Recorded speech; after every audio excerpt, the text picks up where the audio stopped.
Is the Russian FSB turning to an unusual population to commit sabotage operations in Ukraine?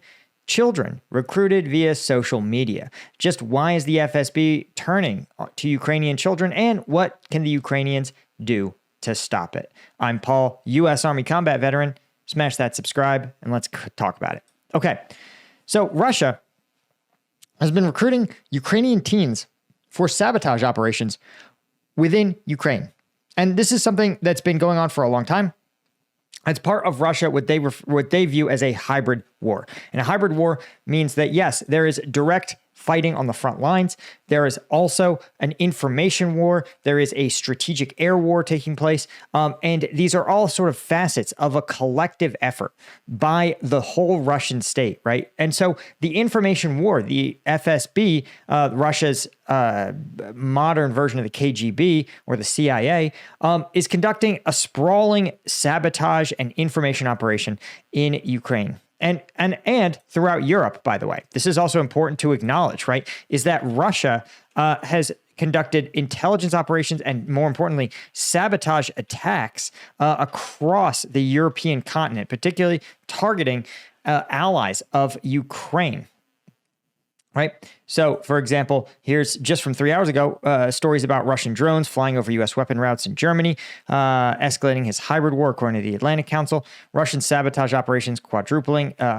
So this is all part of a sprawling Russian effort to influence, right, not just the outcomes of the war on the battlefield, but to reach all the way back, to influence the government and to influence the population of the Ukrainians and the Europeans that support them. And so all of this, right, Russia needs, well, agents. And one of the tactics that the FSB has turned to is actually, instead of the old school Cold War way, which was to have a James Bond style, highly trained secret agent behind the lines.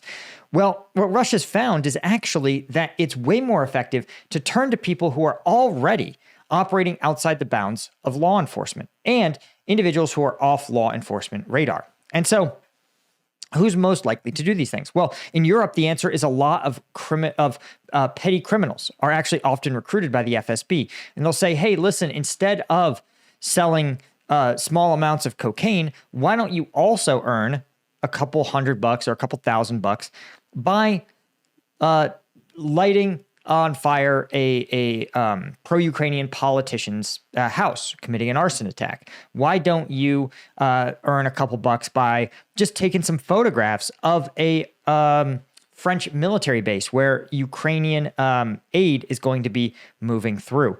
All of these are opportunities for criminal networks who already are sort of familiar, who already can kind of swim like sharks through the normal atmosphere of these countries. And it's not even suspicious when they get arrested, right? It's not that weird, right? It wouldn't even make the local news in my city if you arrested someone with a long rap sheet, if you arrested them for arson or vagrancy or trespassing. It wouldn't even make the news. But you don't know if they're trespassing because they were drunk or high and just looking for a place to sleep.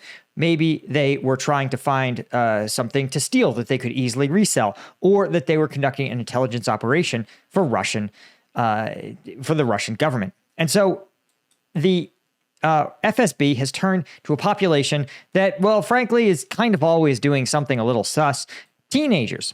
That's right. Particularly teenagers who are active on social media, particularly the platform Telegram, which is an immensely popular social media platform in sort of the Slavic world. And it's Russian-owned, Russian-controlled. And so the Russian FSB uses it to recruit these teenagers. Now, in some cases, the teens say they believe they're playing a game or just doing innocuous package delivery, right? Again, they're teenagers looking for a way to earn quick cash. Teenagers don't really think that far ahead, and in Ukraine's economy, it probably looks like a lucrative opportunity. And they probably think, hey, I'm just delivering a package. Maybe there's something that I'm not supposed to discuss, but I don't really know what it is, and I'm not that worried about it, right? Maybe it's cash from a drug operation or some kind of laundering. Maybe it's drugs, but they're like, listen, if I can make a couple $100 to just move a package from place to place, it's not a big deal, they say, right? They may even think that it's part of some kind of alternate reality game or something like that, right? Where they think they're playing for reward points. However, in fact, a lot of times these are, and here's the crazy part is, sometimes it's absolutely true. The FSB starts by saying, listen, why don't you do this? Deliver this innocuous package, play this little dumb game where you go up and go somewhere you're not supposed to. Don't take a picture, just go somewhere you're not supposed to.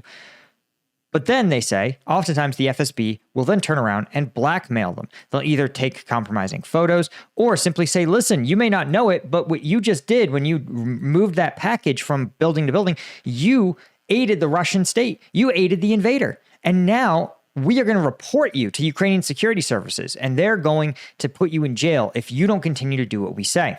Now, for an adult that has been around the block, right, we know that if somebody tricks you into committing a crime, and you immediately contact the authorities, a judge, in most circumstances, not all, sometimes it's so brazen if you're like the getaway driver for a bank robbery, but if you turn around immediately and you contact authorities, in almost every justice system that's remotely fair, a judge is going to say, okay, you were told by your friend you had to drop this package off at his friend's house. You put it in your car, you drove it, you dropped it off, and then, when you realized that you had facilitated a drug transaction, you immediately contacted the authorities and reported it. They'll say, obviously, you were an unwilling participant because as soon as you learned you did the right thing, that is not generally treated as a crime. You're generally just given honestly given a handshake. You say, thanks for exposing this network.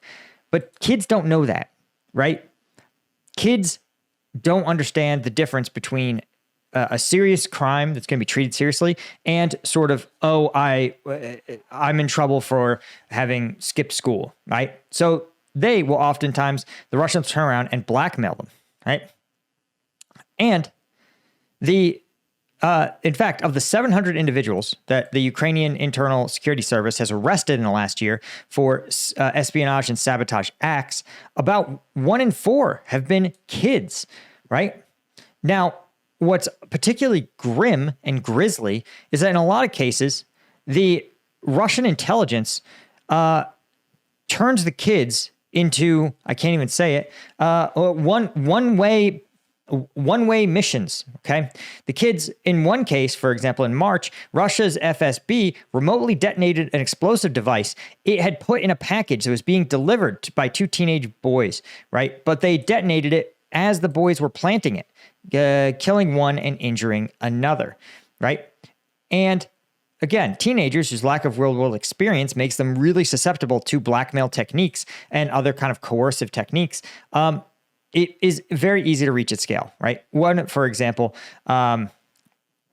simple technique, as we talked about, is a lot of times the initial tasks are lucrative and don't actually require betraying the country at all. They might simply be doing a simple, innocuous task like drawing a square or a circle on a street corner, right? But once you get the foot in the door, once you start doing it, emotionally, it's very easy to escalate, right? It's sort of like being in an abusive relationship, right? If on the first date, someone was to call you names or hit you, you would immediately leave them. But when it slowly escalates over time, over a period of years, you don't even sort of notice how incredibly risky the behaviors are. And that's exploited by the FSB and other intelligence services to get insiders to do their bidding, where they start with things that are unbelievably innocuous, totally harmless, easy to justify.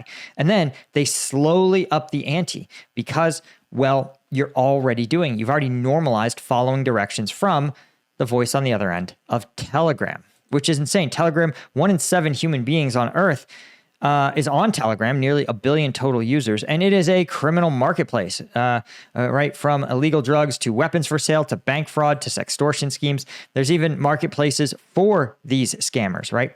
So Telegram is kind of dirty and disgusting. It's also been subject to tons of leaks, but it's popular in Ukraine. And that ultimately is kind of its downfall. It's sort of like Facebook scams. Like, we just accept that anytime we want to buy something on Facebook, there's going to be hundreds of messages that are scammers and fraudsters and people who are deeply unserious, and it's almost impossible to filter through them. Similarly on Telegram, right? You just take it as a default, right? That you have, I follow some Ukrainian units on Telegram, and just by having an account, every so often I get random messages that are obvious, transparent scams. So again, I know this, but a kid isn't going to. And so that's part of the FSB's effort, right? And as they point out, right, Telegram channels are oftentimes simply exist as like there are like gig job channels, right? Sort of like a Craigslist. I'm looking for someone to help, clean my house or bring my mom her groceries. But then they also sort of get into these places, right? And increasingly bring these kids into this world of intelligence, right? And I think the takeaway from this is to understand just how that Russia, it's often easy when we look at their high casualty battlefield tactics to say, look at the Russian government, right? These guys are incompetent, right? They're wasting lives, but don't confuse willingness to waste lives with incompetence. Putin's strategy has been remarkably consistent. He has not wavered in his demands. He has not wavered in his strategic choice. He actually believes that by killing off these older military-age men, he's actually doing so in a way that benefits the long-term health of the Russian economy. And it's true. He's balancing out his state's population pyramid. So when we sit there and we go, oh, Russia's incompetent or they're stupid or they're weak, well, that's just not true. And you should understand that there is nothing about the FSB that would make them less intelligent, less cunning, less crafty than the best of Western intelligence services. In fact, they are in some ways even better, because while they may not be as well resourced as, say, MI6, what they have is no law constrains them, right? They are willing to do anything, right? Even the American CIA is subject to pretty robust congressional oversight and significant laws that prohibit who they can recruit, who they can be. For example, CIA agents can't impersonate Peace Corps workers. It's literally illegal, because otherwise there was fears that Peace Corps workers around the world would be, well, kidnapped. In fact, there's actually a law that says, I knew a friend in Homeland Security who was like, I couldn't join the department for 5 years after I left the Peace Corps, because there had to be there's a long cooling off period between the Peace Corps, which is the U.S. humanitarian missions overseas, or one of the U.S. humanitarian missions overseas, and and joining U.S. intelligence or military, because they want to make sure that everyone knows that there is no overlap between the Peace. We will never send an intelligence agent into the Peace Corps. Just like the CIA is highly unlikely to recruit children as part of any operation. It's brazenly illegal, right, in the United States. The FSB is just not constrained in that way. They can do anything, kill anyone at any country. And if they can get away with it, they will. Anyway, guys, that's all I had. Be sure to become a member over at combatvetnews.com. Whoa, this is my channel where you can support me. And you know, the more I call out the authoritarian crackdowns across the world, even here at home, the more people tend to seethe and hate me, right? I've got a lot of negative comments, and a lot of people have unsubscribed. So if you support and you believe in the mission, help me out, help me and the team out, really, and become a member at Combat Vet News. I try to make it worth your while, uncensored combat videos, including some that are sent to me straight from units on the front lines, including using some of the gear that you guys actually purchased. So check it out. Links in the description. And of course, a huge thank you to everybody that is a member, particularly our Colonel tier members, Yanko Georgiev, Chris Gorsuch, Paul Templeton, James J21, Cytronic, Steve Moran, TR Need, and all of our Lieutenant tier members. You guys are the OGs. Cheers.